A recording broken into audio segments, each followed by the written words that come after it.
I am pleased to welcome Rob Marshall back to this table. Welcome back. Thank you, Charlie. The last time you were here were you, Richard Gere, and Renee. And Renee Zellweger yeah. talking about Chicago. Yeah. So after Chicago, how do we end up with Memoirs of a Geisha? Well, what took place? Well, you know, I really was looking for something completely different. I just didn't want to do a musical again. I didn't want to do Chicago 2 or 3. So you did not want to do a musical? Here's what happens, Charlie. I was in this incredible position after Chicago, which was such a surprise to me. In every way, it was a surprise, where I had choice.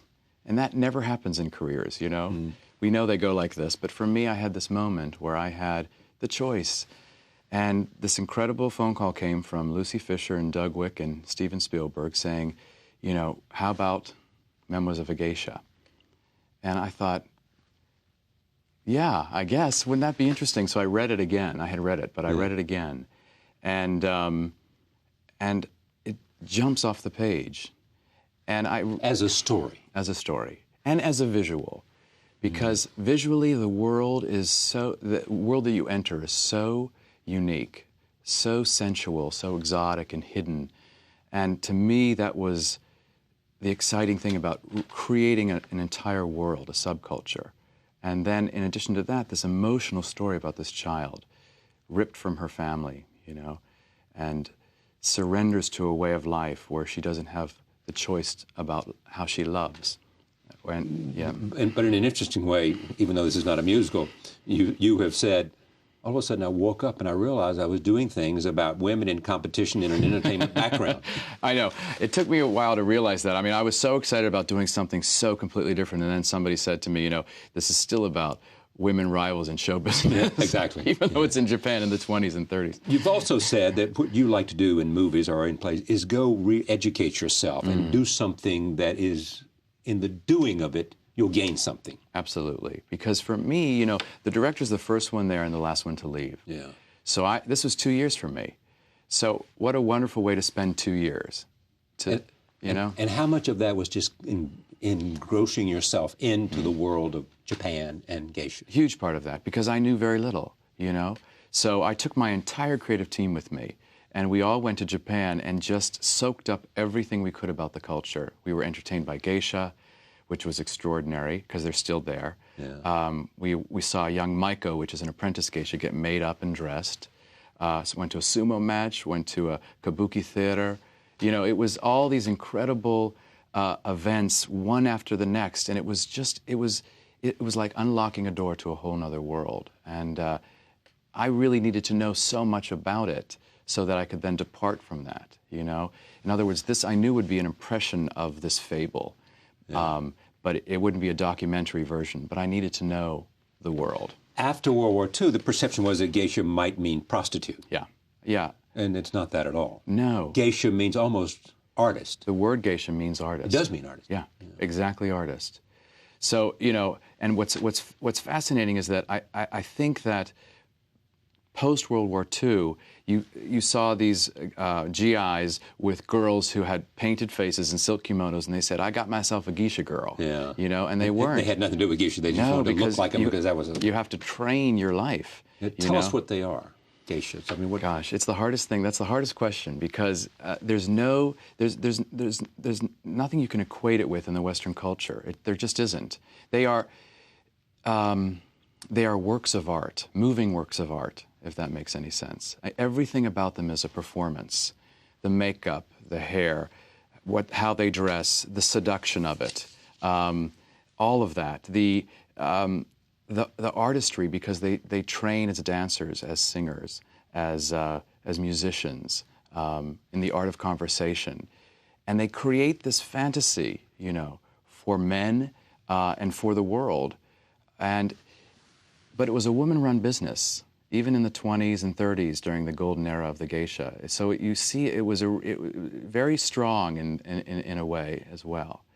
But fascinating, because what happens in the tea house, it's like Vegas. What happens in the tea house stays in the tea house. And so they're very little known. And today, a prominent part of Japanese culture?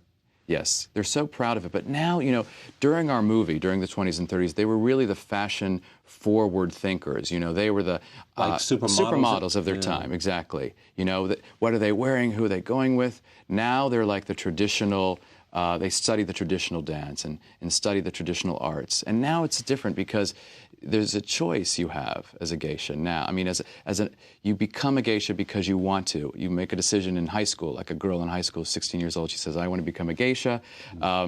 Like she wants to become a ballet dancer or a model or something.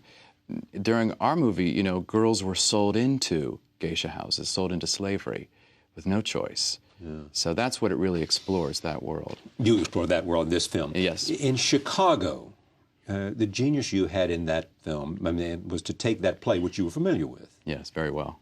And turn it into a movie. You understood how to take the multiple parts of it and make it into a movie. You saw that. Yeah. That was the thing that you brought to it that got filmmakers excited, got studios excited.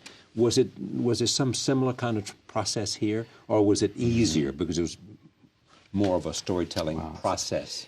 You know, the trickiest thing was that this book is so beloved, obviously, and it's a 400-page novel, and it has to become a movie that you can tell in a few hours. So that's the hardest thing for me, is trying to find the center emotional storyline. That was and you know, it's painful because things go away from that you can't include. But I think the great thing is Arthur Golden is an incredible collaborator. He was such a huge part of this. He's the author of the book. Yes, I'm sorry, yes.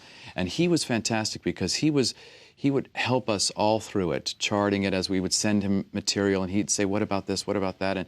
And that made me, you know, relax a little because I knew this book is so beloved. I loved it as well, and I really wanted to make it work as a piece. But it had been sitting there for a while, hadn't it? I mean, before you got connected, Steven Spielberg once thought he might do it. Yeah, yeah. Then he got interested in other movies. Yeah, yeah. You know what's odd, Charlie, is that for some reason I always find myself in the middle of a movie or starting a movie that's been in development for years. They couldn't find the right director. I guess, I don't know. But you know what? The only way for me to do it is really start from the beginning. I did it on Chicago and I did it on Geisha.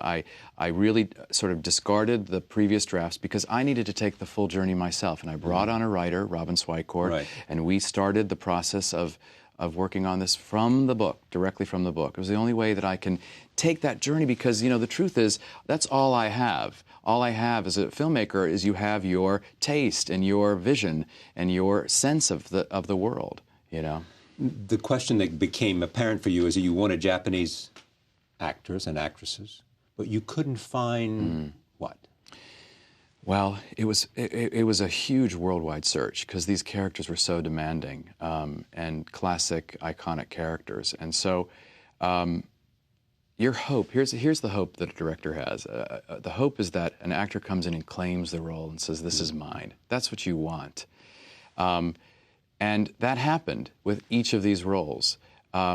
We looked in Japan, of course. We looked in America. We looked in China. We looked in London.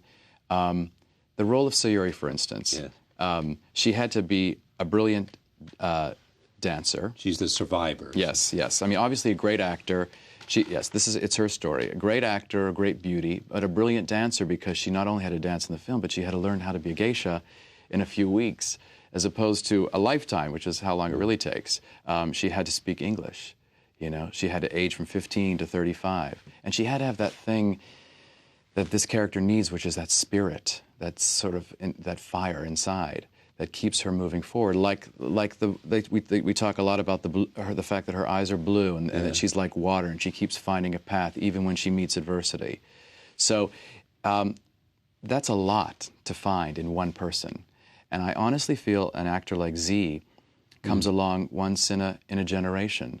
And it was so obvious that when I met with her and worked with her, that this was her role. She owned the role. In every aspect, yeah. And was that true of the other characters? Yes, I mean, they came every in? single one. Yeah. I met Ken Watanabe, for instance, the day after The Last Samurai premiere here. Yeah. He's the famous character with the chairman. The friend. Exactly, the chairman. He's the chairman in this film and with Tom Cruise in The Last Samurai. Exactly. And in The Last Samurai, you know, he was so extraordinary and so powerful. And I met him in his hotel room, and I walked in. He was as diametrically opposed as you could possibly be. He was so gentle, so funny, so kind, all heart. And I thought, this is the chairman, and he's never played himself. You know, he's always playing samurai in these sort of powerful roles, but he can maybe play himself in this movie and something closer to himself.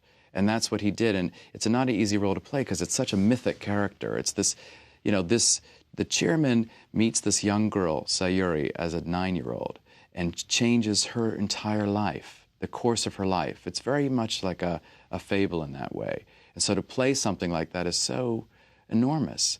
But Ken was everything. And the fact that he was Japanese was great, but that's not what I mean, I have a very simple philosophy about casting, and it really is whoever the best actor for the role is gets the role. It's as simple as that, you know? I think about some of the great roles ever played, you know, like Anthony Quinn as Zorba, who's Mexican and Irish and not Greek.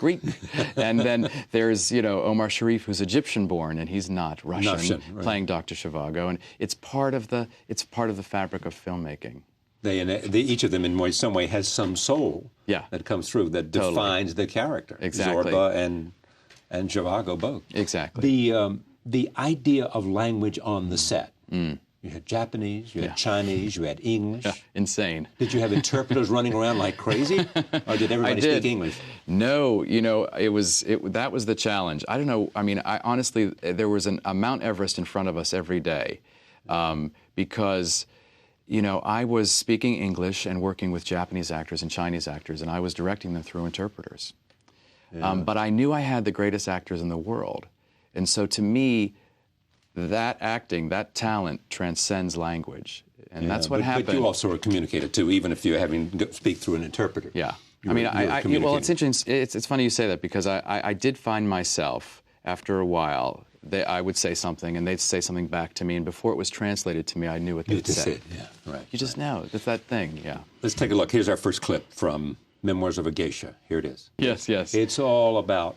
It's a big movie, but it's all about one act of kindness that changes an entire life. It is an epic movie, but it's this small little moment that the whole movie hinges on, the whole story hinges on. This is a child who's been through such hell in a hopeless situation with no hope ever anywhere around her, and this small act of kindness, this lovely man just buys her a little ice, you know, on a bridge because she's in tears, and then leaves, changes the course of her life. During the entire process of this, I mean, what was the most astonishing thing or the most, you know, powerful moment for you? I mean, in all of this, what you learned or what you experienced in this sort of journey through a different culture,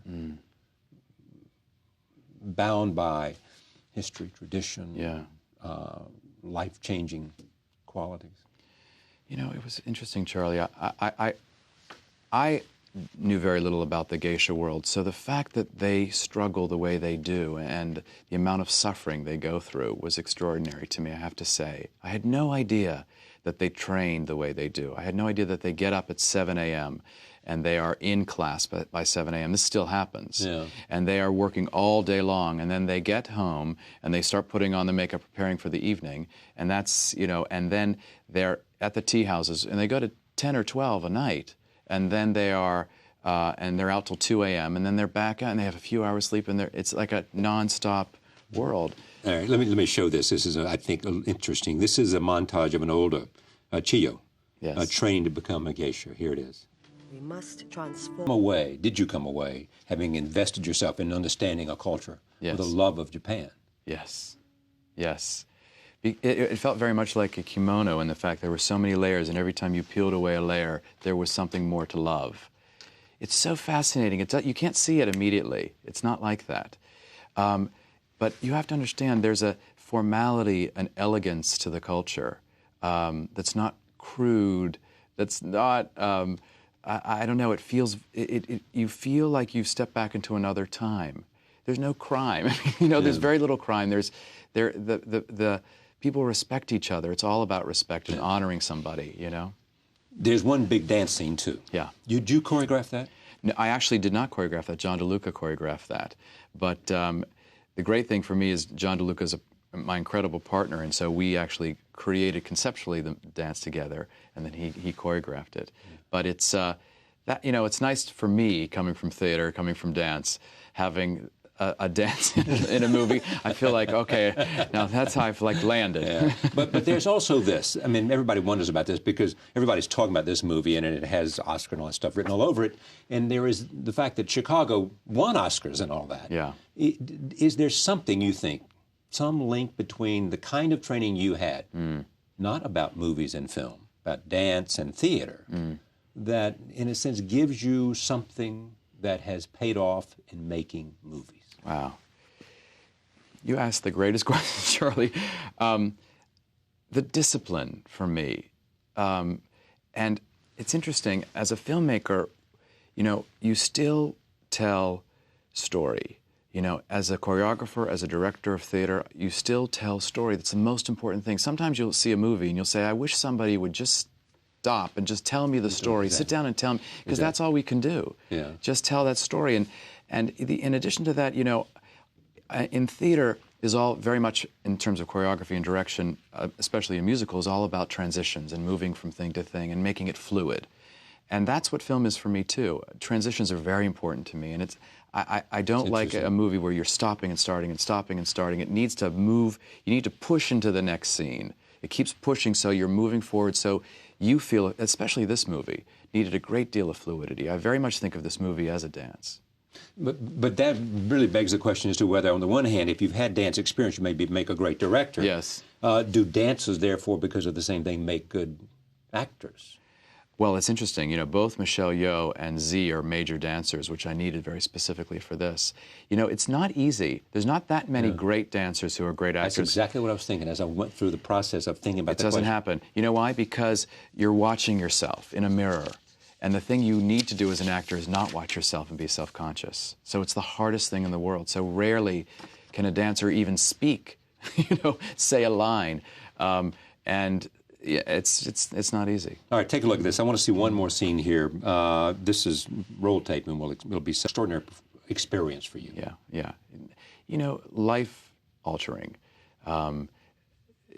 Something I wanted it to be, and it was. It was so challenging. It was really, to me, honestly, the challenge of a lifetime, but the rewards were so great. I mean, working with this international cast, Charlie, was unbelievable. I mean, Gong Li, who we just saw, the great Gong Li. I mean, she's, to me, one of the greatest. Meryl Streep of Japan? And then Corey Momoe. It was Meryl Streep of Japan, yeah. She's really... But Gong Li is famous, although Chinese, as you said to me while we were watching her, very popular in Japan. Yes, I mean, you know, the great thing is that Ziyi, Gong Li, they're so well known in Japan. They're big stars there. You know, Corey Momoe, who plays Mother there, is, you know, has worked with Kurosawa. She's extraordinary. I had the greatest international cast in this movie, and every day I knew it. You know, Koji Yakusho, who played in the Japanese Shall We Dance, for instance, he's in this film. He's like the Al Pacino of Japan. So each one of these were major film stars in their own right, and I have them all in this movie. It's extraordinary. You know, you're being spoiled. I mean, after Chicago and now this. Yeah, you know. I am being spoiled. Do you have any idea where you're going next? You know, not that you have to tell me, because I don't want to jinx it. But you know, I mean, have you pretty much decided where? No, I have no idea. Really? Honest to God. You know, I'm so bad at that. I'm so bad at preparing something or developing something while I'm working on something else. For me, I give everything I can, every second I can to the project. It's actually pathetic in a way because I don't think about what's next. But I think what I'll do is I'll stop and breathe for a moment and then begin reading and see what's next. But right now it's really, because you know what? Because you spend the amount of time you do, it has to be something that you really are passionate about. Yeah, that's what you said in terms of thinking about this movie. You want a place where you feel passion, you could educate yourself, and the experience would be worth because it's your life. Experience would be worth 2 years of your life. Yeah, exactly. Yeah, exactly. This is amazing. Are you now, in your mind, a film director? That's what you do. Wow. I'm trying. No, but I mean, at my point really was that, in a sense, have you just sort of the natural evolution of what has taken place in your life? It's movies. Well, you know why? Because it's new. I have to say, the reason I love doing film now is because I've done theater for so long that this is such a new frontier. And the possibilities are endless when you're working on film. I mean, it's just scary, too. But so mastering that has been the thrill for me because I love to learn. And the perfect scenario of my life would be to be able to go back and forth between theater and film, you know, that would be fantastic because, you know, there's nothing like theater. But this has been so fascinating. But it sounds like your feeling right now is that the exploration of this whole thing for me is so wonderful and exciting and filling, you know, that there may be a later time to go back, but right now. Yeah, it feels right. Film offers... You know, I'll tell you something. When I was doing theater, I always imagined before I would stage something what it would be in the film, as a film, just to open my mind up before I had to bring it into the proscenium, you know? So that would just open my mind up. And now I don't have to do that transition. It's the film, I don't know why that is. Was it inevitable in your mind that you would inevitably come to making movies? No, I never thought I'd do film. Well, because it felt so far away, you know? It's something that I don't know why. I didn't go to film school, you know? It didn't feel like the natural progression. No special training at all? None. So you went directly from stage to making a movie? Yeah, I did some television film first and sort of learned where the camera was and how to work with that. But no, it was. I mean, I guess if I look back on it and knowing what a huge film buff I was growing up and how I, you know, lived for film, I would realize that I was heading there. But it came as a complete surprise. Congratulations. Thank you, Charlie. It's always great to see you. Thank you so much.